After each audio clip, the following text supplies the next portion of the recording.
നാവികത്താവളം തുടങ്ങിയത്. കമ്മീഷൻ ചെയ്ത നാവികസേനാ മേധാവി അഡ്മിറൽ ആർ ഹരികുമാർ. ചാറ്റ് ജിപിടിക്ക് ബദലായി ഇലോൺ മസ്ക് അവതരിപ്പിച്ച പ്ലാറ്റ്ഫോം ഗ്രോക്ക്.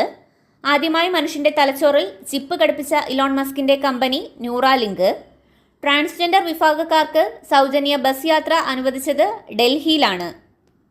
ഇന്ത്യൻ പാർലമെന്റിന്റെ സുരക്ഷാ ചുമതല ഏറ്റെടുത്തത് CISF. വ്യാഴത്തിന്റെ ഉപഗ്രഹമായ യൂറോപ്പ ലക്ഷ്യമാക്കി നാസ വിക്ഷേപിക്കുന്ന പേടകമാണ് യൂറോപ്പ ക്ലിപ്പർ. ലോകത്തിലെ ആദ്യ 3D പ്രിന്റഡ് മസ്ജിദ് നിലവിൽ വരുന്ന നഗരം സൗദി അറേബ്യ.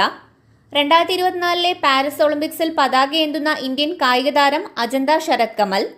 ബംഗ്ലാദേശ് പ്രധാനമന്ത്രിയായി തുടർച്ചയായി 4ാം തവണയും തിരഞ്ഞെടുക്കപ്പെട്ടത് ഷെയ്ഖ് ഹസീന. അടുത്തത് 2024 ബ്രിക്സ് ഉച്ചകോടിക്ക് ആതിഥേയത്വം വഹിക്കുന്ന രാജ്യം റഷ്യ. 2024 ബ്രിക്സ് ഉച്ചകോടിക്ക് ആതിഥേയത്വം വഹിക്കുന്ന രാജ്യം റഷ്യ.